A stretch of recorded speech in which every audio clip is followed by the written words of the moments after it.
Hello बच्चों, welcome to YouTube channel kangaroo classes. और आज के इस वीडियो में हम लोग कवर करने वाले हैं क्लास 10 का chapter number 1 real number. Okay, और इस वीडियो में हम लोग क्या क्या कवर करने वाले हैं?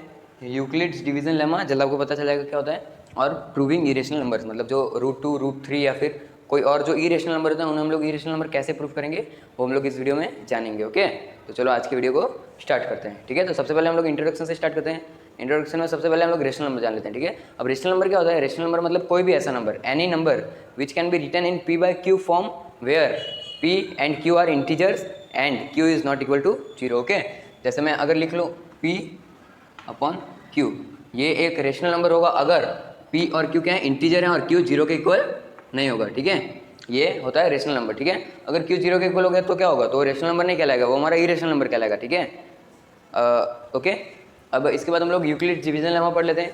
यूक्लिड्स डिवीजन लेमा क्या होता है? यूक्लिड्स डिवीजन लेमा हमें ये बताता है कि अगर a और b कोई दो नंबर है, ठीक है, तो इसमें एक q और r दो, मतलब कोई भी दो नंबर हैं, उसमें दो ऐसे नंबर होंगे जो उनका रिलेशन बताएंगे। जैसे इधर देखो, इधर ये a और b है, इनका क्या रिलेशन है? ये q और r दो ऐसे यूनिक नंबर हैं या फिर ऐसे अलग नंबर हैं जो इनका रिलेशन बताएंगे हमें। ठीक है, अब एक एग्जाम्पल से देख लेते हैं, एग्जाम्पल से अच्छे से समझ आ जाएगा आपको।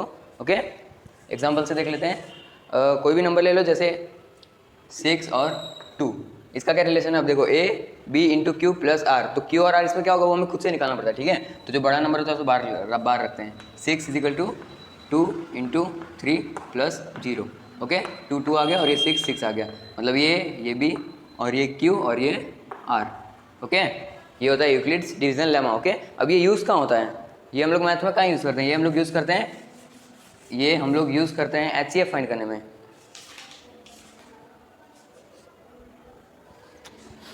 ओके, ये हम लोग यूज़ करते हैं HCF फाइंड करने में। अब कैसे यूज़ करते हैं? जैसे मैं कोई भी दो नंबर ले लूँ, 69 और 41, ठीक है, ये दो नंबर ले लो। यूक्लिड्स डिवीजन लेमा से मुझे इन दोनों का HCF फाइंड करना है। मैं कैसे फाइंड करूँगा? अब सबसे पहले जो बड़ा नंबर होता है ना, इसे इस साइड रखना है 69, फिर इक्वल और इधर 41 रख देना है, फिर मल्टीप्लाई का साइन लगा के दोनों को हमें डिवाइड करना है। नॉर्मली हम लोग जैसे डिवाइड करते हैं वैसे डिवाइड करना है। 69 को करेंगे पॉइंट में डिवाइड नहीं करना है, ओके, डेसिमल में डिवाइड नहीं करना है। 41 1 जा 41, बचा कितना? 8 और इधर 2।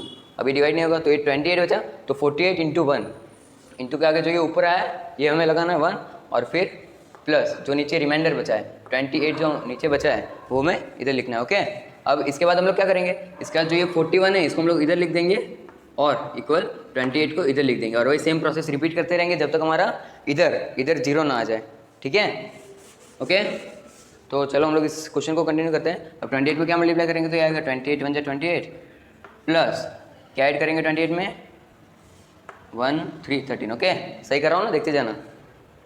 अब 28 is equal to 13 into 2, 13 two 26 plus 2।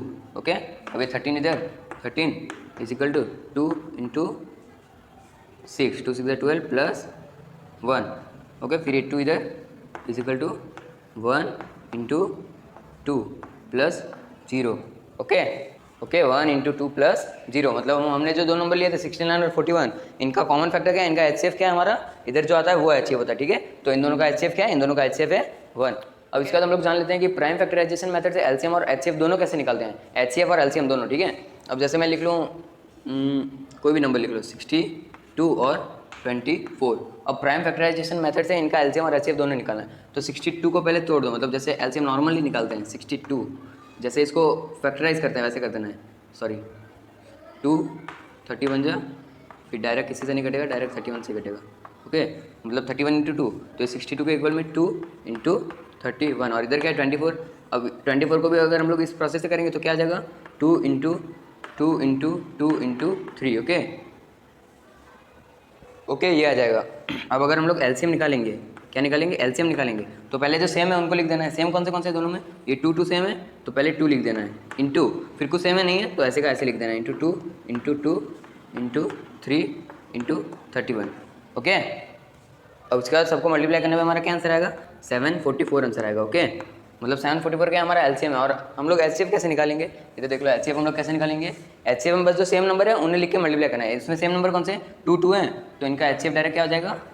इनका HCF हो जाएगा सिर्फ 2। ओके, इसमें एक ही कॉमन है तो इसका HCF डायरेक्ट 2 हो जाएगा। उसके बाद अगर हमें कोई पूछे कि भाई LCM और HCF का क्या रिलेशन होता है, दोनों को कैसे हम लोग रिलेट करेंगे, तो जब आपको कोई ऐसा क्वेश्चन पूछे तो तुरंत आंसर दे देना कि सर ने बताया है ए और बी हैं, इन दोनों का जो एलसीएम होगा, इन दोनों का एलसीएम, उसको अगर हम लोग मल्टीप्लाई करेंगे एचसीएफ से, किससे? एचसीएफ से ए और बी के, मतलब दो नंबर ए और बी, उसके एलसीएम को उसके एचसीएफ से मल्टीप्लाई करेंगे तो इक्वल में क्या आएगा? वो दोनों नंबर का प्रोडक्ट, मतलब ए इंटू बी। ओके, मतलब LCM of A B into HCF of A B is equal to A into B. Okay, अब हम लोग सीख लेते हैं कि कोई भी नंबर को अगर वो इरेशनल नंबर है तो उसे इरेशनल हम लोग कैसे प्रूव करेंगे। जैसे एक नंबर लिख लेते हैं √2 लिख लेते हैं, ठीक है। √2 को मैं इरेशनल कैसे प्रूव करूंगा? अब इसको हम लोग कौन से मेथड से प्रूव करेंगे? इसको कॉन्ट्रेडिक्शन मेथड से यूज़ करेंगे, ठीक है। कॉन्ट्रेडिक्शन मेथड इधर हम लोग यूज़ करेंगे किस लिए? इसको इरेशनल प्रूव करने के लिए। कॉन्ट्रेडिक्शन मेथड मतलब क्या होता है? मतलब हमें एक स्टेटमेंट बोलनी है जो सही स्टेटमेंट से उल्टी होगी, ठीक है, और उसी स्टेटमेंट को हमें गलत प्रूव कर देना है, ठीक है। अब जैसे √2 है तो इरेशनल, लेकिन मैं एज्यूम कर लूँ, सपोज कर लूँ कि √2 एक रेशनल नंबर है, ठीक है। मैंने सपोज किया √2 एक रेशनल नंबर है, ठीक है। ध्यान से समझना, ये इंपॉर्टेंट क्वेश्चन है इस पूरे चैप्टर का, ये एक सबसे ज़्यादा इंपॉर्टेंट क्वेश्चन है, ठीक है। तो ध्यान से समझना। तो मैं इसको मैं एज्यूम कर लूँ कि ये रेशनल नंबर है, वैसे ये तो नहीं, लेकिन मैंने क्या बोला, हमें गलत एज्यूम करना है। तो हमने ये सपोज किया कि ये क्या है? रेशनल नंबर है। तो अगर रेशनल नंबर को हम लोग किसके फॉर्म में लिख सकते हैं? P/Q या फिर A/B या फिर C/D, कुछ भी लिखो, ठीक है। बस किसी दो नंबर को अपॉन में लिखें, उस फॉर्म में हम लोग इसे लिख सकते हैं, ठीक है। तो अब मैं इसे P/Q लिखूँ या फिर A/B लिख देता हूँ, ठीक है, A/B लिख देता हूँ। अब इसको इधर भेजेंगे और एक को इधर का इधर ही रख देंगे, मतलब B√2 is equal to A, और दोनों तरफ हम लोग क्या कर देंगे? स्क्वायर कर देंगे, ठीक है। तो इधर हमारा क्या आ गया? √2 का स्क्वायर हो जाएगा तो क्या हो जाएगा? 2, और B का स्क्वायर B² हो जाएगा, ठीक है। B² is equal to A², ठीक है। B² is equal to A²। अब देखो, अब इधर क्या है? इधर 2B² is equal to A² आ गया, मतलब क्या? 2A² को डिवाइड करेगा। क्यों करेगा? इधर एक एग्जाम्पल से समझ लेते हैं, ठीक है। क्यों करेगा? जैसे मैं लिख लूँ 2 × 3 इज इक्वल टू 2 × 8 लिख लेता हूँ, ठीक है। 8 × 16, तो 16 किसका स्क्वायर होता है? 4 का स्क्वायर होता है ना, तो मैं इधर लिख लूँ 4 का स्क्वायर, ठीक है। मतलब 2 × 8, अब इधर 2 है, 2 इससे डिवाइड होता है, 4 के स्क्वायर से डिवाइड होगा। 4 का स्क्वायर क्या होता है? 16, मतलब 16 से 2 डिवाइड हो सकता है, 2 8 से 16 आ जाएगा। तो जब ये इसके स्क्वायर से डिवाइड हो सकता है 2, तो ये इससे भी डिवाइड होगा। मतलब 2 को अगर हम लोग इसको सपोज A एज्यूम कर लिया मैंने, A² से अगर 2 को डिवाइड कर सकते हैं तो 2 को हम लोग A से भी डिवाइड कर सकते हैं ना, इधर आप लोगों ने सीखा ना। तो इधर भी वही सेम तरीके से 2 अगर A² को डिवाइड कर सकता है, इफ़ 2 डिवाइड्स A², तो it will also divide A। Okay, अब 2 क्या है? 2 अगर A² को डिवाइड कर सकता है तो ये A को भी डिवाइड करेगा, है ना। तो ये A को भी डिवाइड कर सकता है। अब मैंने क्या मान लिया कि A एक ऐसा नंबर है जो जिसका और फैक्टराइजेशन कर सकते हैं। मतलब जैसे A है, इसको मैं 2 × F या P या Q कुछ भी लिख देता हूँ, P लिख देता हूँ, ठीक है, 2 × P, ठीक है। ये मैंने सपोज कर लिया, मतलब सपोज A की जगह 4 है तो 4 इज इक्वल टू 2 × 2, ऐसा मैंने एज्यूम कर लिया, ठीक है। A किसको डिवाइड कर सकता है? 2 × P को, मतलब A किसके बराबर होगा? A is equal to 2P के बराबर, है ना। हाँ, तो हमने क्या देखा कि भाई A is equal to 2P है। A कोई ऐसा नंबर है जो 2 और P से भी मल्टीप्लाई होता है, मतलब 2 × P करेंगे तो A आएगा। तो हमने दोनों तरफ स्क्वायर कर दिया, A का स्क्वायर और 2P का स्क्वायर। A का स्क्वायर क्या होगा? A² is equal to 2P का स्क्वायर 4P², है ना। अब देखो A² किसके बराबर है? 2B के स्क्वायर के बराबर है, और A² 4P के स्क्वायर के बराबर, मतलब ये 2B² और ये 4P² भी इक्वल होगा, क्योंकि इनके इस साइड का इक्वल है तो इस साइड का भी इक्वल होगा दोनों। तो मैं लिख लेता हूँ 2B² is equal to 4P²। इधर अब 2B² है और 4P² है, 2 को मैं इधर डिवाइड में भेज देता हूँ, मतलब B² is equal to 4P²/2, है ना। तो ये 2 कट जाएगा, 2 और 4 का डिवाइड होगा तो 2 आ जाएगा, तो B² is equal to 2P², है ना। अब इधर जैसे पहले हमने सीखा था वैसे इधर देखो, इधर हमने क्या सीखा था? 2A को भी डिवाइड करेगा, सेम उसी तरीके से 2B को भी डिवाइड करेगा, मतलब 2 विल also डिवाइड B, है ना।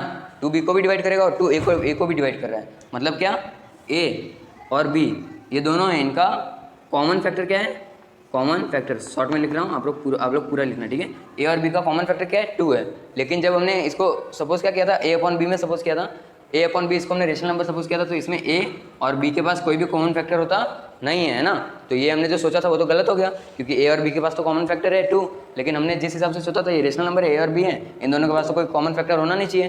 तो ये जो हमारी गलती है ये क्यों उठी? क्योंकि हमने इसको गलत सोचा था कि भाई ये इरेशनल नहीं है, ये रेशनल नंबर ही होगा, इसीलिए ये गलती हुई, इसीलिए कॉन्ट्रडिक्शन हुआ। ठीक है, समझ गए? आई होप आप लोग समझ गए होंगे। ओके, सो आगे का जो है हम लोग नेक्स्ट वीडियो में कवर करेंगे। ओके, आज के लिए इतना ही। Thank you.